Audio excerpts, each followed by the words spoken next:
유튜브와 콩 앱으로 들어오셨네요. 유튜브로 740분 정도가 들어오셨습니다. 감사합니다. 자, 첫 코너 뉴스픽으로 시작을 하겠습니다. 화요일, 목요일 이 두 분이 함께 해주고 계십니다. 신보라 국민의힘 전 의원 안녕하십니까? 네, 안녕하세요. 네, 조성실 정치하는 엄마들 전 대표 안녕하십니까? 반갑습니다. 오늘도 마찬가지로 정치 뉴스로 좀 시작을 해볼까 하는데요. 윤석열 국민의힘 대선 후보가 집권을 하게 되면 대통령 배우자를 보좌하는 이 청와대 제2부속실을 폐지하겠다 이런 입장을 밝혔습니다. 구체적으로 어떤 이야기를 한 것인지 또 다른 당에서는 어떤 반응들이 있는지 조 대표님께서 좀 정리해 주시죠. 네, 윤석열 국민의힘 대선 후보가 본인이 대통령이 되면 배우자를 보좌하는 청와대 제2부속실을 폐지하겠다며 인터뷰를 해 논란이 일고 있습니다. 네. 윤 후보는 기자들과의 만남과 또 한 언론사와의 인터뷰를 통해서 오래전부터 부속실이 불필요하다고 생각해 왔다. 대통령 부인은 대통령의 가족에 불과하기 때문에 대통령 부인에 대해서 법 바깥 지위를 관행화시키는 것이 맞지 않다면서 네. 영부인이라는 말도 쓰지 말자고 주장했습니다. 이제 반면 민주당 같은 경우에는 현 캠프에서 현역 의원을 중심으로 비서실 소속 배우자실을 운영해 적극적으로 이제 배우자 정치를 또 활용하고 있는 상황이거든요. 대통령 비서실장의 간섭도 미치지 않는 영역이 이제 청와대에 소속되어 있는 제2비서실인데 후보 가족에 가장 가까이서 보좌를 하는 곳이고 그렇죠. 본래는 이제 제1비서실에서 대통령만을 보좌하다가 네. 박정희 대통령 재임 당시에 영부인의 행보와 영향력이 커지면서 공식 조직으로 개편된 바 있습니다. 네, 잘 알려졌다시피 그렇게 지속이 되어 오다가 2015년 1월 문고리 3인방 이슈가 제기됐던 정윤회 문건 이후에 폐지가 되었지만 네. 박근혜 최순실 게이트 당시에 이제 계속 편법적으로 운영되면서 불법적으로 좀 사용이 되었다라고 조명을 받았던 상황이거든요. 네. 네, 문재인 정부 들어서 다시 재운영이 되고 있고요. 이에 대해서 국민의힘 캠프 측은 공식 공약 단계는 아니다. 후보의 뜻을 파악한 정도의 발언이었다고 덧붙였고 반면 그 외의 캠프에서는 사실상 김건희 씨의 학위 의혹을 비롯한 리스크를 피하기 위한 발언이다. 제대로 된 검증을 진행해야 된다라면서 비판과 공세를 이어가고 있습니다. 네. 지금 뭐 여러 가지 해석이 나오고 있는 것 같고요. 지금 뭐 공식 발언은 아니다. 지금 뭐 그렇게도 얘기를 해 주셨는데 한번 이 기회에 이 문제에 대해서 한번 두 분의 입장을 한번 들어보고 싶습니다. 뭐 영부인이라는 표현이라든가 또 제2부속실의 기능이라든가 이런 것이 과연 지금 이 시점에 적절한 것인지 두 분께 한번 여쭤보죠. 네, 신보라 의원께서 먼저. 네, 이게 윤석열 후보의 이 발언이 한 언론과 인터뷰에서 이제 나온 건데요. 네. 그 제2부속실 폐지뿐만이 아니라 청와대 그 인력을 뭐 30% 정도 감축하고 수석들도 이제 없애거나 축소하겠다 이런 내용들이 꽤 좀 무게가 있는 내용들이 많이 담겼어요. 제가 봤을 때는 본선 이후에 처음으로 나온 윤석열 후보의 어떤 국정 운영과 관련된 어떤 방향 비전인데 저는 이제 그것을 한 언론과의 인터뷰에서 그것도 청와대 구성 운영 방안을 내고 발표를 하고 또 이제 부인과 관련된 얘기가 언급되는데 그런 방향에서 나온 답변이 제2부속실 이제 폐지라고 하는 이런 상황이 어떻게 보면 국민께는 분명히 꼭 말씀을 드려야 되는 얘기들인데 정작 불필요한 어떤 방식과 포인트에서 좀 꺼내졌다. 그래서 전 좀 이 부분에 좀 쓴소리를 할 수밖에 없는 게 저는 이 메시지의 컨셉 자체가 너무 잘못됐다고 생각을 했어요. 그러니까 청와대 개편이라는 정말 중요한 그렇죠. 사안인데 저는 이거는 한 언론과 인터뷰가 아니라 우선 공식 발표로 했었어야 됐고 이것과 관련해서 이제 강민진 이제 청년정의당 대표가 이 방향은 굉장히 환영한다. 그런데 이거는 어떤 부인 감싸기용의 발표가 아니라 청와대의 특권 그리고 대통령 가족의 특권 내려놓기 일환에서 그런 비전 속에서 발표되어야 했다. 저는 이 부분에 실은 적극적으로 공감을 합니다. 실은 이제 청와대 축소, 제왕적 대통령제 탈피, 어떤 청와대와 내각의 소통 강화, 부속실 폐지로 대표되는 어떤 가족의 특권 폐지 이게 굉장히 과거와 현 정부하고도 아주 본질적으로 차별화되면서도 철학이 거기에 같이 가야 된다는 그렇죠. 거죠. 전반적으로. 공정과 상식이라고 말씀하시는 그 윤석열 후보의 가치를 대표하는 방향에서 나왔어야 되는 건데 그런 국정운영 가치는 사라지고요. 오히려 부인 의혹과 관련한 회피용 면피용이라는 비판을 받게 된 포인트였다. 네. 전 그래서 이거 메시지 컨셉이 너무 잘못됐다라고 생각을 하고요. 그러다 보니까 방법 표현 이런 것들이 모두 잘못되다 보니까 방향이 좋았어도 국민의 공감을 사기 어렵게 만든 것 아닌가라는 생각이 듭니다. 네. 그리고 한편으로 이제 그럼 이제 진짜 실질적으로는 제2부속실이랄지 영부인의 역할. 어떻게 생각하십니까? 그 부분에 대해서. 이게 저도 이렇게 조사를 좀 해보니까 2003년 이제 그 노무현 정부 출범 당시에는 당시에 여권 신장의 어떤 강화, 그다음에 내조가 아니라 대통령의 정치적 동반자로서의 영부인상의 정립, 이런 측면에서 오히려 제2부속실을 격상시켜서 영부인 담당 비서실을 만들자라고 하는 어떤 학계 제안이 있었더라고요. 네. 당시에는. 근데 이제 그 이후로부터 실은 이제 대통령과 청와대 이제 영부인과 관련한 여러 많은 논란이 있다 보니까 지금은 국민적 감정이 대통령의 영부인이라는 것도 너무 이제 특권화되어 있다. 가족들도 특권을 받고 있다. 이렇게 좀 많이 이제 국민적 감정이 많이 변화한 것 같습니다. 네. 그래서 실은 이제 노무현 전 대통령 때도 그때 당시 부인의 뇌물 사건 그리고 박근혜 정부 때는 제2부속실이 어떤 최순실의 비서 역할을 사실상 해왔다. 이런 논란을 겪기도 했고요. 네. 그리고 이제 그러다 보니까 지금 문재인 정부 들어서도 김정숙 여사의 어떤 그 경호원으로부터 수영 강습을 받았다고 하는 부분에 대한 논란이랄지 인도로 이제 공군 비행기를 타고 순방을 갔던 이런 여러 것들이 조금 대통령과 가족의 어떤 사적 영역에 국민 세금과 예산과 인력을 들여서 하는 것에 대해서 좀 반감이 있는 것 같습니다. 네. 그래서 저는 그런 측면에서는 제2부속실 를 폐지하는 방향에서 하겠다라고 하는 거는 필요하다. 그러니까 방향은 공감하신다. 네. 하는 이제 시대적 변화가 있고 이제 지금은 뭐 장관의 가족들이 그 공간 사용하는 것에 대해서도 공정성 논란이 많이 불거지고 있는 상황이기 때문에 가족의 특권이 몰아지는 방식, 사적 영역에 대해서도 예산과 인력이 사용되는 것에 대해서는 공정성 문제로 이 문제를 국민들께서 바라보시기 때문에 어떤 공적 지위 영역에서 영부인이 대외 행사나 그 외교 행사에 참여하거나 역할을 하는 것에 대한 역할은 반드시 필요하겠지만 사적 영역에 있어서까지 과도한 인력이나 예산이 들이는 부분에 대해서는 그걸 축소하거나 개편할 필요성이 있다라고 보여집니다. 네, 어쨌든 메시지 방법과 표현에는 좀 문제가 있었다는 지적을 해주셨고요. 조 대표께서는 어떻게 보십니까? 네, 저는 그 이번 언론 인터뷰 같은 경우에는 전형적으로 이른바 김건희 리스크를 피하기 위한 발언이었다라고 생각을 하고요. 그러니까 검증은 검증이고 부속실은 부속실이고 좀 저는 거기에 덧붙여서 청와대 조직 개편은 또 청와대 조직 개편의 논의로 세 가지가 나눠져서 좀 논의가 되어야 한다고 봅니다. 네. 왜냐하면 지금 현재 의혹의 핵심적인 어떤 국민적인 그 의혹의 바탕에는 단순히 세금을 투입하고 영부인도 사실은 뭐 세금으로 인력을 지원하고 있다라는 평면적인 차원의 논의가 아니거든요. 그러니까 대통령 친인척이나 측근을 중심으로 한 각종 게이트들을 우리가 역사적으로 경험해 왔고 그렇기 때문에 십수년이 넘는 긴 시간 동안 지속되어 온 허위 과장 이력 논란이 이제 정확한 검증을 통해서 시작도 되기 전에 논란이 되는 거는 말이 안 된다라는 것이 국민적 눈높이이기 때문에 사실상 그 사안에 대해서 제대로 된 검증은 검증대로 진행이 돼야 한다. 근데 타이밍이 오이밭에서 신발끈 고쳐 매지 말라고 아무리 주장을 한다고 한들 사실상 이거에 대해서 정면 돌파를 하지 않고 사실은 논점을 다른 데로 회피하기 위한 것으로밖에 해석될 수 없다라고 보고요.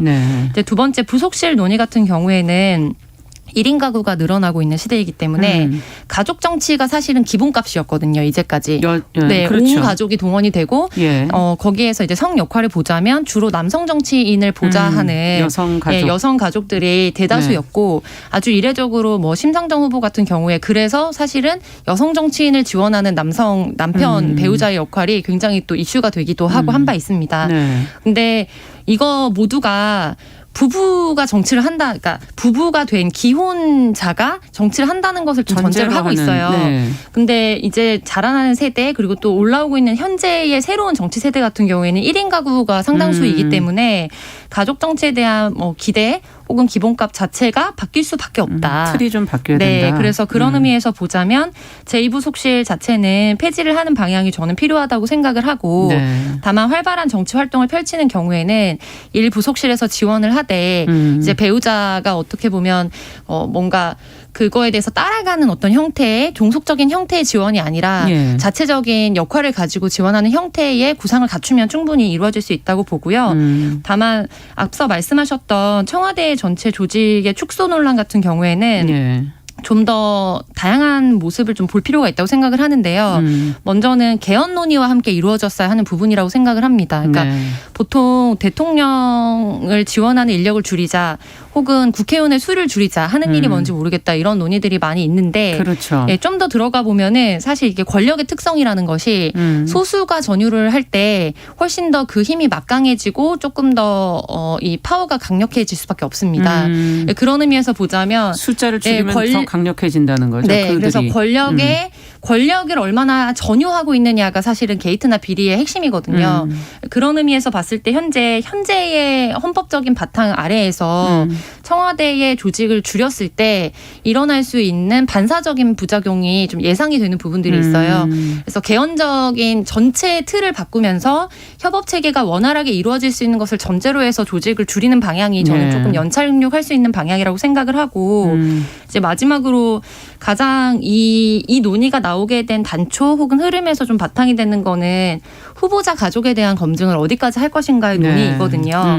근데 처음에 우리가 뭐 장관 청문회나 이런 것들을 처음 도입하게 되면서 그러니까 도덕성에 대한 검증이 유효했던 시기가 분명히 있었고 현재도 유효한 부분이 있다고 생각합니다. 근데 다만 굉장히 경쟁적으로 공권력을 이용해서 사익을 추구했느냐 혹은 편법이나 위법을 통해서 공익을 저해했느냐에 초점이 맞춰진 논란보다도 이제 가족과 친지들에 대한 어떤 의혹을 까발리기식의 좀 경쟁적인 논의가 되는 경우가 뭐 대통령 검증뿐만 아니라 장관 검증에서도 굉장히 많이 이어지고 조금 있어요. 필요하죠. 국민들 입장에서는. 그래서 국민적 피로도는 높고 근데 다만 검증할 수 있는 시간이나 자원은 한정되어 있는데 이 논의가 많아지다 보면 어떤 부작용이 있냐면 생산적이고 미래지향적인 정책 검증이나 철학 검증을 할 수가 없습니다. 자질과 능력은 보지 못하고. 그래서 이런 부분에 대해서는 이제 뭐 그 장관 청문회 방식도 좀 개편을 해야 된다라는 법적인 논의들도 있거든요. 그래서 정말 필요한 부분들만 검증을 하고 그 외에는 그래서 우리가 어떤 방향으로 국가적 정책을 이끌어갈 것인가를 검증할 수 있는 그런 플랫폼을 구축하는 방향으로 사실은 논의가 모든 당의 협업 가운데 이루어져야 한다. 그게 국민 생활에 도움이 된다라고 말씀드리고 싶습니다. 그러니까 지금 검증과 부속실 폐지라든지 청와대 조직 개편은 별개의 문제이기 때문에 따로따로 논의를 해야 되는 부분이다라는 지적과 더불어서 후보자 검증에 있어서의 어떤 매뉴얼이라고 그럴까요? 기준이라 이런 걸 좀 합의를 통해서 좀 만들어가는 좀 생산적인 검증이 좀 될 수 있었으면 좋겠다 이런 얘기를 해 주셨습니다. 자, 앞으로도 지금 계속 관련된 뉴스들이 나올 것 같아서 저희가 계속 보면서 큰 틀은 또 어떻게 이제 대선 후보들이 만들어갈지 작은 부분의 검증 어떻게 해나가는지를 또 한번 계속 방송을 좀 해드리도록 하겠습니다. 자, 이 또 중요한 얘기 안 하고 갈 수가 없어요. 어제 광화문에서 자영업자들이 정부의 방역 패스, 영업시간 제한 조치 여기에 대해서 이제 목소리를 냈습니다. 어떤 말들이 나왔는지 귀담아 들어야 될 내용은 과연 거기에서 무엇이고 또 생각해 봐야 될 건 뭔지 먼저 신보라 의원께서 좀 정리해 주시죠. 네, 소상공인연합회와 전국자영업자 비상대책위원회가 어제 서울 광화문에서 소상공인 자영업자 생존권 결의대회를 열고 방역 패스와 영업시간 제한 정책을 철회하고 소상공인들의 생존권을 보장하라고 요구를 했습니다. 광화문에 모인 자영업자 약 300여 명 정도 되는데요. 이분들은 소상공인 자영업자의 생존권 보장 그리고 방역 패스 철회 백신 접종 완료자 대상의 영업시간 제한 철폐 그리고 소상공인 자영업자 직접 지원 및 손실보상금 확대 그리고 5인 미만 사업장의 근로기준법 확대 적용 반대 등의 구호를 외쳤습니다. 이 자리에는 원희룡 전 국민의힘 대선 경선 후보, 이성만 민주당 의원, 류호정 정의당 의원 등도 참여를 했는데요. 김기용 자대위 그 공동대표는 더는 죽을 수 없다는 생각에서 모였다. 정부는 방역 패스와 영업시간 제한을 철폐하고 제대로 된 손실보상을 시행하라고 강조했고요. 조지현 공동대표도 대한민국은 장사하는 게 죄냐. 소상공인 자영업자도 국민이다. 더는 소상공인들의 희생이 없도록 정부는 우리 목소리에 귀 기울여달라고 눈물로 호소를 했습니다. 네. 심각한 적자를 견디다 못해 집회를 참석했다는 한 업주는 네. 월세가 600만 원인데 하루에 4만 원을 번다.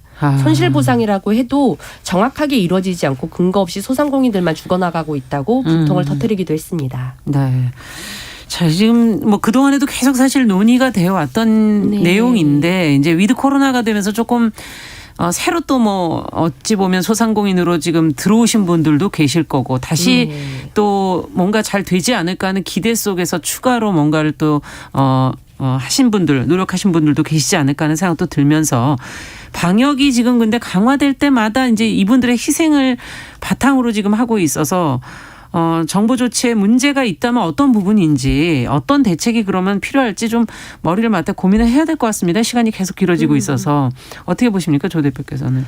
네. 먼저는 어제의 집단행동이 있기 전까지 또 여러분들의 자영업자분들이 이 극심한 생활고나 네. 코로나로 인한 타격에 대한 어려움을 호소하면서 스스로 목숨을 끊는 사건들이 그랬죠. 있었습니다. 네. 그래서 그분들과 또 가족들에게 위로와 또 명복을 비는 마음을 좀 표현하고 싶거든요. 예. 왜냐하면 이 K방역으로 우리가 지난 2년을 버텨오면서 사실상 그 국민적 카오스를 상황을 막는 거. 왜냐하면 한 번도 경험해보지 않은 역사적으로 경험해보지 않았던 현 세대가 그렇죠. 상황이기 때문에 그 역할은 굉장히 높이 평가하고 다만 그 상황으로 계속 지속할 수는 없는 거잖아요. 그렇죠. 그래서 국민적으로 모두 다 노력을 했지만 또 소상공인들의 노력이 굉장히 컸기 때문에 이게 유지가 되올 수 있었거든요. 네. 근데 이거를 이제 위드 코로나로 전환하는 시점에 있어서는 이미 우리가 뭐 2-3달 하다가 위드 코로나로 전환한 게 아니기 때문에 예상치 못했다. 혹은 의료 인력이 감당하지 못한다. 열었지만 혹시 너무 어려워지면 다시 닫을 수도 있다라는 여지를 뒀던 것 자체가 사실상 굉장히 국민들에게 정책적인 안정감을 주지 못하는 상황이었다고 생각을 해요. 그래서 위드 코로나로 전환하기 전에 앞서 우리가 학교 방역에 대해서도 좀 이야기를 했었는데 그렇죠. 전체적으로 좀 세밀하게 현장 당사자들의 이야기를 듣고 시기를 예를 들면 위드 코로나를 하더라도 학교 같은 경우에는 학업 일정이나 이런 것들을 맞춰서 어떻게 연차 근무를 할 것인가 혹은 이제 자영업자들 같은 경우에는 또 실제적으로 뭐 이제 이 위드 코로나를 앞두고 인건을 새롭게 이제 새로운 인력을 채용했다 혹은 리모델링했다 이런 분들도 계시는데 이런 분들에게 있어서 최소한의 어떤 방역의 기준이나 이런 것들을 어떻게 유지할 것인지에 대해서 정확한 좀 정보나 예상되는 것들이 있었어야 됐는데 그렇죠. 그 부분에 대해서 좀 실책이 있다고 보고요. 네. 손실보상금 문제가 좀 큰 문제로 지금 내용이 되고 있는데 네. 현재 손실보상금을 지원하려고 뭐 정부 차원에서 노력은 하고 있는 걸로 알고 있습니다만 금액이 결정돼서 통보를 받으면 문제가 있다고 생각했을 때 본인이 이의 제기를 해야지만 네네. 사실 소명을 또 할 수 있는 상황이에요. 그런데 이런 경우에는 손실보상금의 지급 기준이 어떻게 되는지 왜냐하면 정부의 예산에도 좀 한계가 있기 때문에 그렇죠. 꼼꼼하게 당사자들이 받아보고 납득이 되든 안 되든 과정을 좀 볼 수 있도록 하는 행정적인 편의를 제공하는 것들이 좀 필요했다. 지금 그 부분에 대한 보완이 좀 필요하다고 생각을 하고 네. 또 덧붙여서 종교기관 같은 경우에는 또 한동안 제한을 하다가 지금 열려있는 상황이거든요. 그러니까 일정 부분 제한을 하지만 아예 이제 지금처럼 크게 아니고. 타격을 입지는 않는 상황이기 때문에 이런 형평성의 문제 같은 부분이 자영업자분들이 받아들이기가 굉장히 난망한 상황일 수밖에 없다. 그렇죠. 그래서 좀 요약을 하자면 전체적으로 이 자영업자분들에 대한 정책뿐만 아니라 이 코로나 상황이 계속 변이가 계속되면서 예전처럼 다시 돌아갈 수 있다는 것을 전제로 정책을 짜는 거는 당연히 계속해서 후폭풍이 있을 수밖에 없다는 생각이 듭니다. 좀 길어질 수 있다는 얘기신 네네, 거죠. 몇 년 길어질 수밖에 없을 것으로 보이고 그렇다면은 이제 이렇게 자발적인 어떤 기준을 스스로 이제 최소한의 기준을 주고 그거를 자발적으로 충족시키는 형태로 유지하지 않으면 강제성을 가지고 행정상 이제 계도를 하는 거로는 참 어려움이 있을 것이고 현재 구상권을 청구한다라는 거는 기본적인 전제거든요. 네. 그러니까 위드 코로나로 전환된 이상 이제 모든 업종에 따라서 형평성 있는 기준을 준다는 것 자체가 어렵기 때문에 최대한 뭐 공간 내에 인력, 그러니까 거리두기가 가능한 인력이라든지 그리고 뭐 환기를 비롯한 여러 가지 그렇죠. 지침에 대해서 의무를 주고 거기에서 집단적인 어떤 발병이 됐을 때 의무를 준수했는지를 여부를 봐서 그렇지 않았을 경우에 구상권을 청구한다는 것만으로도 사실 자영업자분들은 굉장히 리스크를 안거든요. 그렇죠. 네. 네, 그래서 이것들이 전체적으로 정부에서 만나지 못하게 하고 문을 열지 못하게 하기 때문에 우리가 지킬 수밖에 없는 형태라기보다는 이런 최소값을 우리가 지켜 나가야 한다라는 의무감을 스스로 안는 형태로서 좀 전환을 할 수밖에 없다. 이런 부분 말씀드리고 싶고, 그리고 이 자영업자분들과 덧붙여서 좀 말씀드리고 싶은 거는 필수 인력, 특히 돌봄 노동자나 이런 분들 같은 경우에도 굉장히 비슷한 어려움들이 있어요. 의료 인력이라든지. 네, 그렇죠. 그래서 이게 정부의 지침이나 법을 바꿔서 한 사람이 돌볼 수 있는 인력의 기준을 상향하는 방향으로 가야지만 점차적으로 이게 잘 현장에서 안착이 될 수 있는 방향이다. 그러네요. 이런 섬세한 정책적 접근이 필요하다고 봅니다. 네, 어떻게 보십니까, 신보라님께서? 네, 저는 소상공인 자영업자분들이 지금 분통이 너무 이해가 그렇죠. 되는 게 실은 위드 코로나 이후의 상황을 늘 기다려왔고, 맞아요. 또 그걸 대비해서 실은 이제 정상화될 걸 예상하고 어떤 인력이랄지 음식 뭐 재료랄지 물류랄지 이런 것들을 다 충당해왔을 텐데 얼마 지나지 않아 거의 한 달여 만에 다시 이제 4단계로 강화됐기 때문에 아마 더 큰 타격을 입은 분들이 굉장히 많았을 거예요.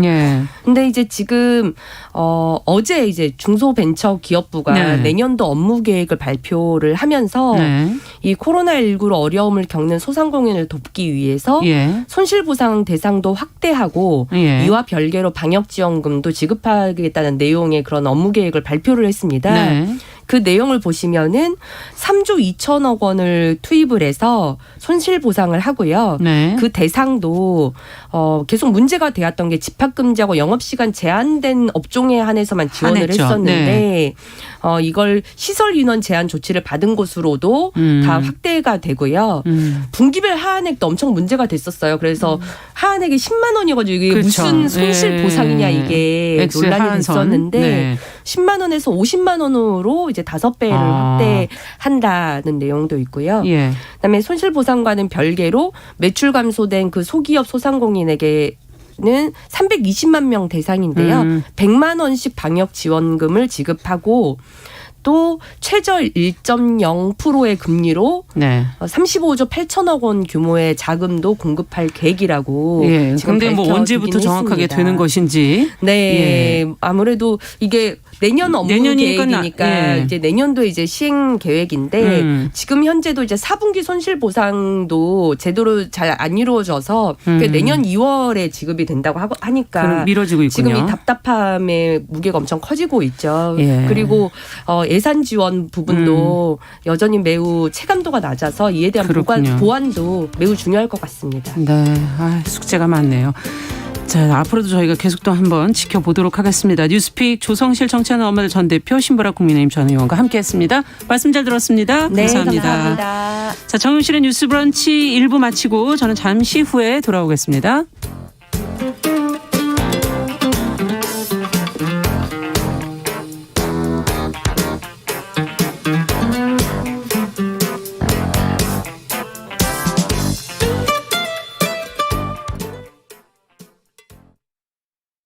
지금 시각은 11시 30분입니다.